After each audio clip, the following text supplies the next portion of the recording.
All right, coaches, man, I'm pretty stoked to have Al Borges on with me. A guy that we watch TV, watch college football. I'm like everybody else. I coach, but I also am a fan and getting to watch a lot of the teams that I know I've seen him be a part of and out there on the big screens. It was really cool to have him come on tonight and share some football knowledge with him. You don't want to hear from me; you want to hear from him. So that's what it's going to be kind of Q towards, but coach, there may be a guy who's lived under a rock that doesn't know your background. So if you'll give us kind of just a real quick background, where you've been previously, and then of course where you are now.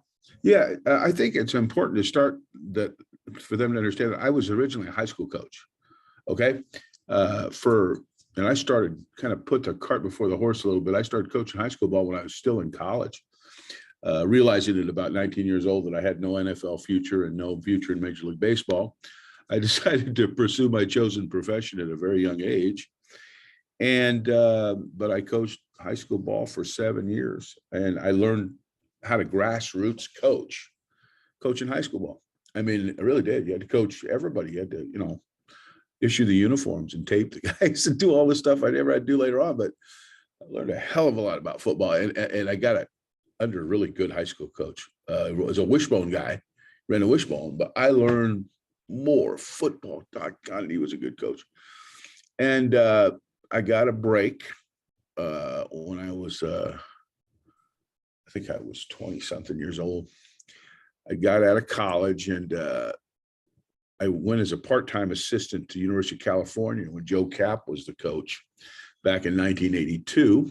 I was a part-time assistant, which, tantamount to a restricted earnings coach. Okay, that's what I was. I wasn't calling any plays or making any major decisions, but I was learning football, and I was nurturing the relationships that helped me get jobs later on. Because a lot of my roads lead through the University of California. A lot of people I met that helped me along the way, I worked with at Cal. So that was huge. I was single for a long time, so I could do nothing but football. Okay. That's a huge deal now, Kenny, because when I got out of high school and got into the upper levels of football, the USFL came in 1983. Okay.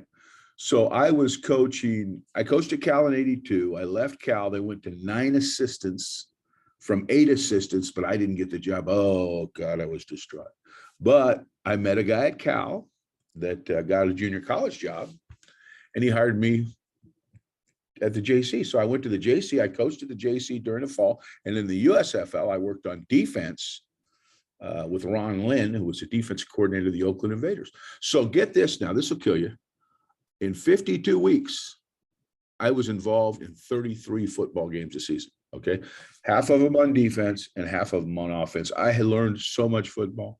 And I've always been a guy. Now, my reputation as an offensive coach, but I've always been a guy that was intrigued by every position on the field. And I think this goes back to my high school background, because we had to learn how to coach the receivers and the DBs and the offensive line and the defensive line, So we didn't have but a few coaches, so you had to be able to coach both sides of the ball. But that carried over to me later on. I learned so much football. And from the USFL, which folded eventually, and then in 1986, I got a job as the offensive coordinator at Division II Portland State. It was now 1AA, but at the time was Division II, which was my start. I was there 7 years. We won 5 championships in 7 years. Had always worked. Good offensive team. I studied the West Coast offense. It wasn't called that. I even hesitate to even call it that, because back then I'd studied West Coast offense for years. Okay. A guy came in 1977 to Stanford, which was only 50 miles from my house. I was coaching high school ball at the time, and I wanted to learn about the passing game. And this guy's name was Bill Walsh. Now, I didn't know who the hell Bill Walsh was, but I knew Stanford threw the ball good. Somebody told me, this guy's really a smart guy. You got to go learn. And back then, all the rules were going towards the passing game. If you wanted to go anywhere in coaching, you had to learn the passing game. Well, hell, I've been coaching a wishbone where the only pass I knew went backwards, So I went out and I went to work on the passing game, because they were letting the linemen use their hands now where they didn't used to do that.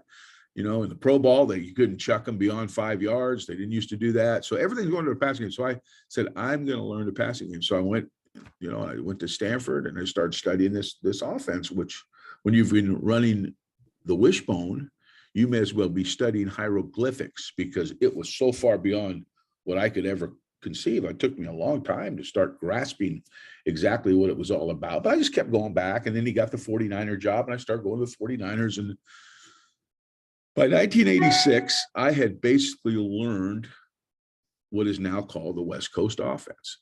And I said, I'm going to implement it. I put it in. When I went to Portland State, we had great success with it because in college, nobody ran it. It was something completely different. And now later on, it got more popular, but back then, not much. And then I went from Portland State to Boise State for 2 years. We went to the national championship my second year there, had great success. And then I got my big break and went back and I coached a year at Oregon.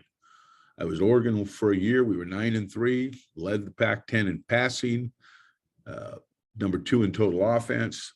Everything was just rolling right along.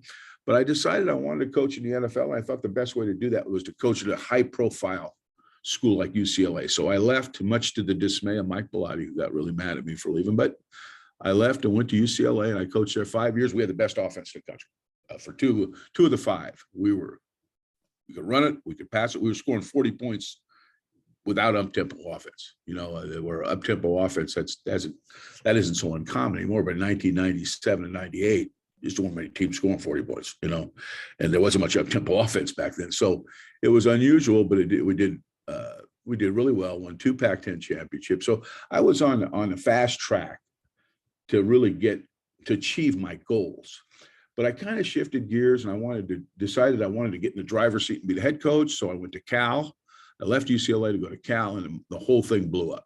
I mean, after having I've been involved in 8 championships at some place, one way or the other. And in one fell swoop, I went to a team that went 1-10. Welcome to the real world of football, right? The eternally humbling. We got fired. I mean, for a week, I was the highest paid coach in college football till Norm Chow got the USC job, and he passed me right by. But I made a lot of money making the move, but it didn't score any points and it didn't win any games. So for the first time in my life, I was kind of out there going, what do I do now? And then I went to Indiana and things didn't get much better. I mean, we went there and it just wasn't good. So I'm going to talk about the book in a little bit because this kind of relates to the book, but it was really I got a job at Auburn. Okay. I'm not sure how I got it because I wasn't really, my career was in the abyss at the time, but I went there, interviewed, got the job, and fell into a gold mine. Okay. I went there, they had been 8-5. So the year before, and they darn near fired the head coach. But when I got there was a lot of good players and they just had been underachieving. And what they needed, I think, is to get the quarterback confident and to add more balance to the offense. And that's all I did. I mean, I didn't create any miracles here, okay? I did what I did at other places, with better players that I'd been working with. So we killed it. I mean, we won 13 games. We were the best team in the country. I mean, we weren't. We as close as you can get to it. And that's really kind of what the book's about. Deny the Tiger. We got denied the chance to play for the national championship. But I went to Auburn, was there 4 years. Tuberville wanted to go to the spread, so he brought in Tony Franklin, who I think is one of the best spread coaches in the country, if not the best. I ended up going to San Diego State. Again, we did well. We were 9-4. They had middle bowl game and so long. I won 9 games, I think, since the 70s. So we had a great season there. We went to Michigan. I had to shift gears and learn how to coach a running quarterback, which I'd always coach that, that pro style button down.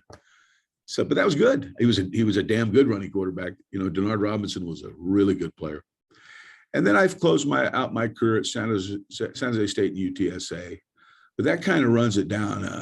I mean, I've coached every level. I've coached high school, junior college, Division II, 1AA, Division I. I coached pro ball in the USFL, interviewed for 4 NFL jobs during my time.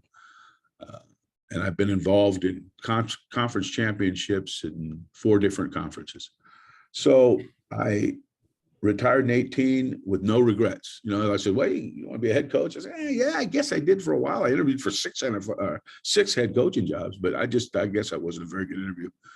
I could get offensive coordinator jobs. They ask different questions in those interviews.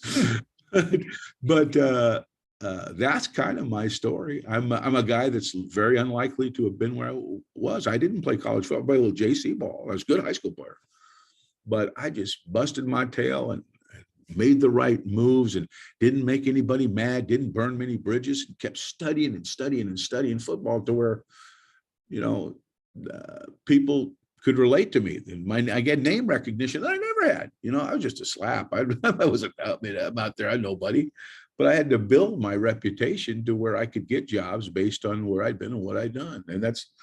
And from nowhere, from nowhere really. So I'm a testament to anybody who's watching this. Anybody can do it.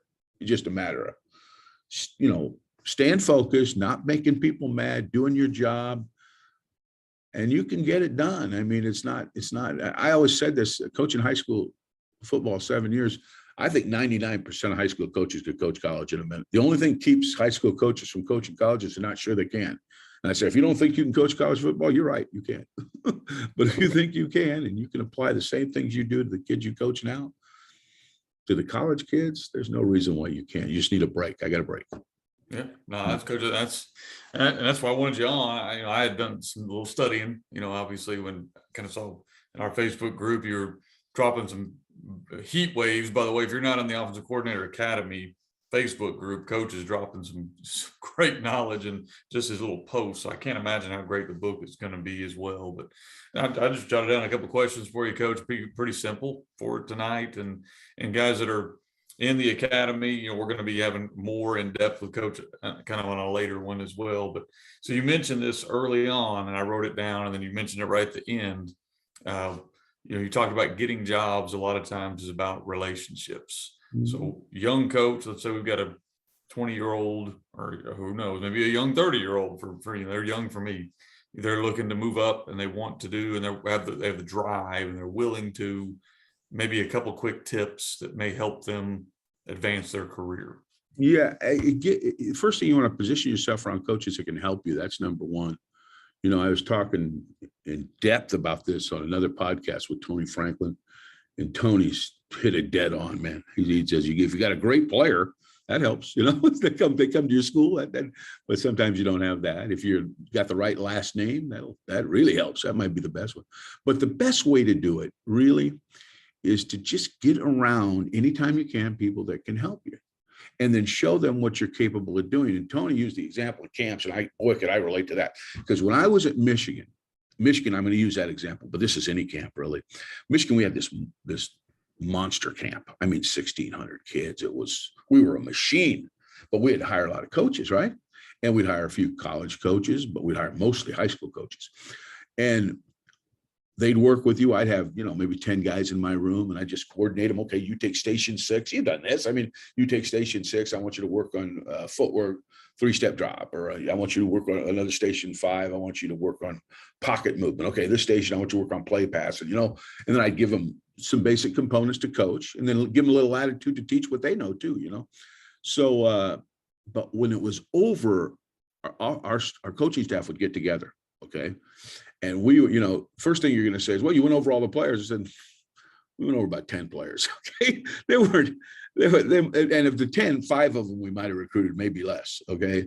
So we didn't spend a slew of time on players from the camp. There were a few, not a ton. We spent time on the coaches. We talked, okay, what about Jones? How'd Jones do when you're stationed? I said, Jones busted his tail, man. Jones was Johnny on the spot. He was, if I asked him to do this, he did that. He's asking me questions all the time. He goes, Coach, how do you coach this? How do you coach that? We got to have him back. So Jones went on the list and said, let's bring him back. Keep an eye on him. If Jones nurtures a relationship here, make a call. If we can't hire him at Michigan, maybe they'll hire him. I want a linebacker job or a quarterback job at Adrian College. Well, at Michigan, if you call somebody, they take your call. When I was at Portland State, they didn't always take my call, but at Michigan, they take your call. So Jones helped himself. I'm just using a name. Jones helped himself get to the next level. And then once you get in and people think that you're competent, then you nurture it, and you don't have to send like a million love letters or anything. Just stay in contact, coach, watch you guys play, blah, blah, blah. I'm still plugging away, trying to make it, and be humble, but you ain't going to get what you want if you don't let people know you want it. You got to say something now. You can't sit around without being overbearing. That's what I try to do, is because I tend to talk too much, but that's how you do it. Is they see you and then re-see you somewhere, or get a note. It's not giving just a one shot rifle. You gotta stay on it a little bit, but eventually they say, we got to hire Jones in some capacity. It maybe is a restricted, or Jones is sufficient. He's good on the computer. He can teach. I can let him go over and take the quarterbacks for a period and work on something while I go do something else. Before you know it, Jones is a coordinator. Before you know it, Jones is a damn head coach hiring other people. You know what I mean? But that's how you start. I mean, if you don't have a big name, if you don't win a Heisman, or you get, and nobody did that but one guy. So you're kind of working your way in and hoping like heck people respect what your work ethic and your ability to teach. Yeah, and that's what I told. I've got a son who's ninth grader, and we talk a lot about that because he's naturally not a guy that's going to always push his way into it. But that closed mouths don't get fed. I think that's a mentality you better have as a coach. Is not a coach mentioned, you don't blow somebody up and annoy them. That's different. But if you don't tell people you want it, they're not going to just give it to you, and I think that's kind of what he was getting at. I loved it, Coach. So you young guys that are trying to work your way in, that's how you do it. You got to be willing to work. Coach mentioned that. You better be good at what you do. So you can't just blow smoke. But if you are, kind of mention that. Coach, I had a couple other questions I was going to hit you tonight, and then I do want to make sure we talk about your book a little bit too. So you mentioned, coaching defense and coaching offense. So this is kind of a random one here, but do you feel like coaching defense made you a better offensive coach? I'll tell you a story. I was in the USFL working on defense with Ron Lynn, who was a coordinator for, I think, 3 or 4 different NFL teams, and coached on, I think, 7 or 8 NFL teams.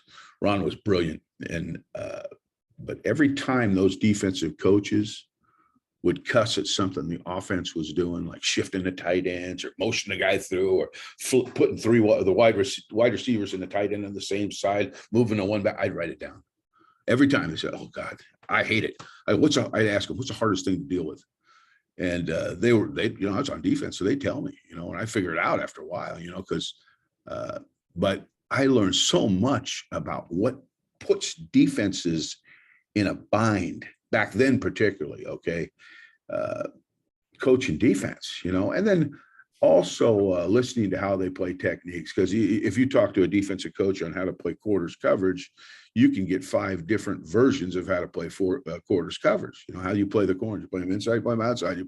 How do you play the safeties? Do you want to make the play within 5 yards of the line of scrimmage? You want to make the play within 2 yards of the line of scrimmage? I mean, it just, everything was a little different, you know what I mean? But just taking it all in, and then, just remembering what you had on defense, and then watching teams play, you could spot things that you had learned and ways to exploit it. I think that was invaluable in my offensive, as an offensive coach, and not just, and up front too. What they were doing with the front. With how they were playing the front. How do you deal with a play action team? Well, we're going to turn one guy loose to blast. He doesn't have to play. He can two-way go on the 3 technique. He doesn't have to play gap integrity. The linebacker's going to cover us. I'm hearing all this stuff. I wouldn't know that.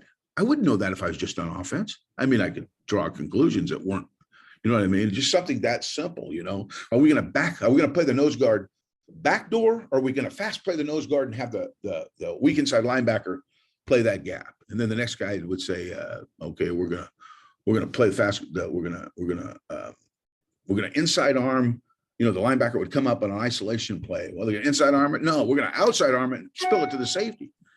So I learned all these things that were new to me back then. They're not so new to me anymore, but it certainly helped when you started to devise your offense and when you devised your game plans, how were they going to play with a tackle block down? Were they going to shuffle? Were they going to wrong arm? Were they going to box force? Were they going to, all kinds of things where you could conflict the hell out of them if you knew what they were doing. If you really knew what they were doing and not, you weren't just guessing. But one thing about it, Kenny, you can't be afraid to ask questions to defensive coaches. Get your ego on the shelf. Some of them will tell you, some of them won't. I've been working with Kevin Steele. He'll tell you anything. He don't care. We execute. It ain't gonna make any difference anyway. So he'd tell you. He didn't hold anything back. So I'd ask. Sometimes they'd tell. Sometimes they wouldn't. But I remember talking to Peyton Manning.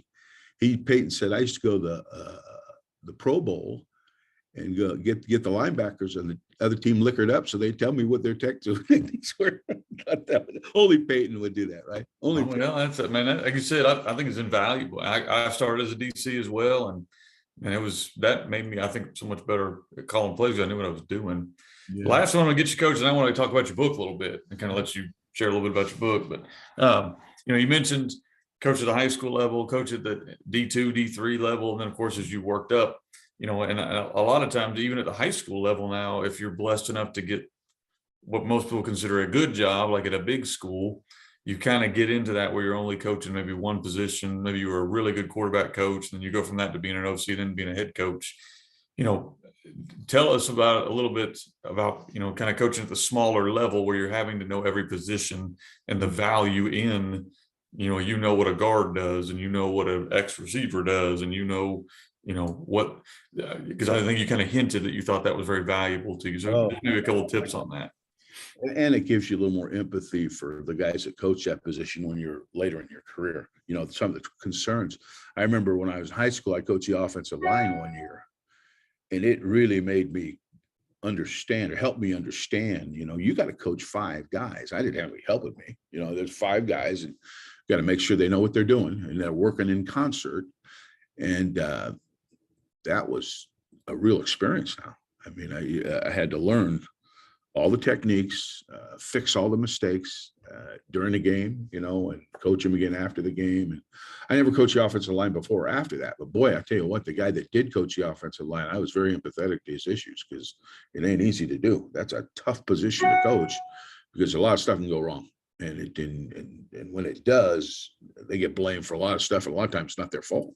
But if that quarterback goes down, I don't care if the back missed a pickup, they're going to blame the line. Okay. So that was good. And then coaching on defense, coaching DBs, coaching linebackers, just understanding how to gap things out, gap responsibility, pass distribution. And then later on, when quarters came in, how to match zone, that was valuable now getting big, because no one did much match zoning back in the 80s and 90s. But when quarters came in, everybody started playing match coverage.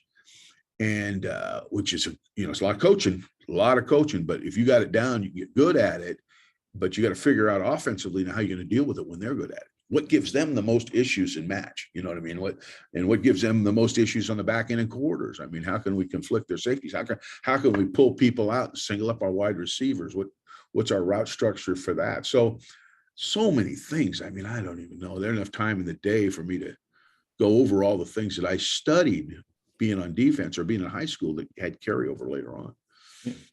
Well, guys, like I mentioned, I'm going to have Coach on in the Offensive Coordinator Academy. If you have a chance, that's over at fbcoachsimpson.com, Offensive Coordinator Academy, or we have a Facebook group as well. And we're going to talk a little bit about some of those things a little more in depth. But I want to spend a little bit of time here, Coach, talking about your book. Okay, as a guy who has written a few books, man, I know that the time on that can be tough. And I know that when you put yourself out there, that's always kind of a risk. So why don't you kind of give us just a general synopsis of the book, what you were hoping to accomplish. And then of course, we'll talk about where that guys can go buy it. Because, I know something I know I want to buy too. So yeah, it doesn't come out till August. I'll say that, but I've been, teasing it for a couple of months here. I've done 25, 26 different podcasts / radio shows, and I've done a lot of stuff on social media, but Kenny, we're not really authors, right? We're football coaches. Okay.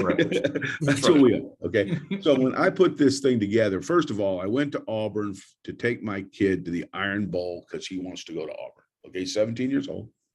He's looking at schools, had no book, on my radar. I wasn't writing a book. I read a book. I wrote a book back in 2000 on quarterback play, coaching the West Coast offense quarterback, which to me, I guess it's a book. It's more of a manual. I used it as a manual later on, but it didn't take anything but what you knew about football, right? This is much more. This went beyond this. This had to be storytelling. This had to be anecdotal. This had to be interesting to women and men. It had, this was much more challenging.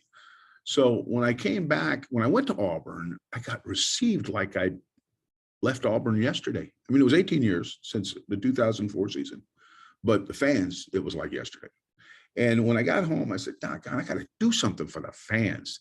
And I sat down, I said, I'm going to write a book, because I had thought about it a few years back. And when you're coaching, sometimes it's hard to get all that done. So I said, I'm going to write a book. I'm going to see how long I last. I may do this 2 weeks and say, I don't want to do this anymore. It's too much. But I just pounded it out. I mean, it took like 3 weeks to just, no writer's block or nothing. I'm going now. Okay. And then I went back over the DVDs of the game, which I kept. I kept every game on DVD and watched the games, and they triggered a whole new book, if the truth be told. I mean, I learned, oh my God, I remember that. I didn't write that in the book. Oh, I remember that. Oh, look, there's a timeout. I know what I said to him there. Oh, look, it's halftime Alabama. We're getting killed. Like, I remember what I told him then. And some of that stuff I left out and so I went back and kind of redid it, So, but here was the deal. When I wrote the book, I said, I'm no author, nor am I going to pretend to be. This is not going to be a literary masterpiece, but this is going to be authentic.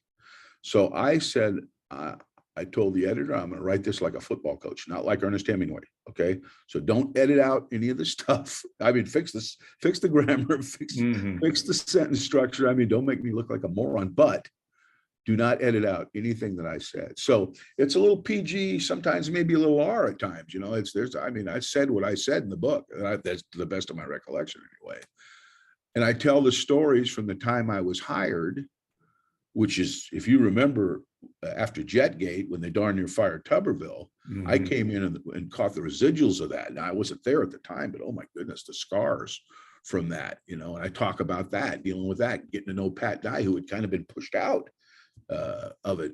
I got a good story about that. And then just as I went through it, having to take over for a guy who had been the coordinator the year before, sitting in the same room, which could be a little dicey, and then just taking him through the season, trying to develop Jason Campbell, who was kind of a deer in the headlights guy before I got there, and just trying to get him the confidence to play like he was recruited. I mean, he was number 2 recruit in the country, and he just wasn't playing like it. But we had to get him in more situations that were less must-pass situations. You know what I mean? They have him throwing on earlier downs, so that he wasn't dealing with bad down and distances and only throwing in bad down and distances. There's so many things. I mean, it is a lesson in coordinating too, although it's not a coordinating book. I talk about all the things I did with the staff, so it's there's something to that too. But there's a lot of storytelling, a lot of things that went on. My transition to the South, being a California guy, I call it my cousin Vinny moment. If you watch My Cousin Vinny, I was like Vinny Gambini, I didn't dress right and I cussed too much. And I didn't know what grits were. I watched that movie. I see him, he looks at the grits. I said, that's what I look like. I said, how do I make these taste good? I mean, what's the deal? A lot of butter. Yeah. No. So that's what I put anything in the book I could think of. And then having doing it 18 years after the fact, I could segue to other things, other places I'd coached that are relative to 04. So like I did a general comparison or a basic comparative analysis with coaching Jason Campbell and coaching Denard Robinson, which is a completely different deal, right? I mean, you got one kid that's maybe the most prolific running quarterback in the history of college football, and another kid who's a first-round draft pick, pure passer. How's that different? And that's a great lesson, believe me, because I had to really shift gears on that. And I talk about that in the book. And then I talk about the rivalries. I don't know how many guys have been in the USC, UCLA rivalry, the Ohio State, Michigan rivalry, and the Iron Bowl, all three. I haven't talked to anybody. There probably is somebody, but I haven't talked to anybody who's done this. So that's unique in itself. And I kind of threw that in. But that's really the way the book is. From the time I was hired as an underdog hire, coming from Indiana, fan base wasn't crazy about me being hired. Unconventional competence. That's what I like. Vinny Gambini, a guy that He don't look like a lawyer. He don't talk like a lawyer. You sure as hell don't think he's a lawyer. But at the end of the day, he gets the guy off. Well, that's kind of what I did. I didn't look like a Southerner, talk like a Southerner, act like a Southerner. But at the end of the day, we won every game. So they didn't much care whether I knew a mint julep from a magnolia tree. All they cared is that I could coach. So that's kind of the book. I mean, but it's just know this, and I tell him it is from a coach. It's me talking the way I talk in the book. It's not artsy, it's pure football. And I depict 13 games in a manner and fashion that a coach would. I explain what an inside zone is without drawing any X's and O's. Okay, this is an inside zone. Okay, this is how we do it. And I'm not going to get too complicated because I don't want to lose you, but this is how we do it. So when I say play gain 4 yards on an inside zone, you can remember, oh yeah, the inside zone is where all of them step to the right and the guy takes the ball. You're not going into all the intricacies, but you can at least understand why the play gain 4 yards rather than just say the play gain 4 yards. Right. So. Well, Coach, you said it's coming out in August. So where would guys get it on Amazon or, where are you, is that where you're publishing? Yes to all. Yeah. Any major outlet, Amazon, Barnes and Noble, you can get it, anywhere you want, pretty much. And I'm guessing in Alabama, they're probably going to sell the book in a lot of the stores, they'll right. Probably stock it. I'm going to do a book signing. My plan, again, if everything goes on schedule, my plan is to do a book signing at the LSU game on October 1. I'll probably do other ones other places, but the Auburn has agreed to set me up, and I'm going to do a book signing that day. I got to buy some books if people haven't got the book. I'm not sure how many, but there's going to be a lot of people there, and I'm going to have to. So you'll sell. I'm telling you right now, Auburn. They treat their coach. They'll buy those books. So I'm excited. You got to see the response I'm getting on my Facebook. Holy smoke, they're just unbelievable. Well, Coach, I know I'll buy one too. I got a brother who's an Auburn grad, and of course, I lived in Montgomery for a while, so I know a little bit about some of the history there. And excited and really appreciate you coming on. And guys that are checking this out, make sure you do go support Coach. And he's trying to become available on social media as well. If you want to reach out to him a little bit over on Facebook, or is that probably the best way to maybe reach out to you? Absolutely, yeah. And I'll befriend anybody if they're interested. I don't much care. So I'm trying to get it out there much I can. So I don't know. Hey, I'm a neophyte. I don't know how to do this. So I'm just kind of doing it by braille. Get to as many people as you can, get in as many podcasts and many things like this, and see who's interested, because they ain't gonna know unless you tell them. So. Sure. Well, Coach, I appreciate you coming on. And like I said, guys, don't forget, we're going to have kind of a part 2 with Coach over at the Offensive Coordinator Academy. I think I'm going to hit you up, Coach, on old versus new, how football has adjusted. And then we're going to talk about adjusting to the quarterback, because that is a huge topic I'd love to hear your thoughts on, especially knowing who you've coached with. So, guys, make sure you go over, if you haven't already, over at the OC Academy over off FB Coach Simpson, or you can go on the Facebook page. A lot of the stuff will be on there too. Appreciate it, Coach. My pleasure.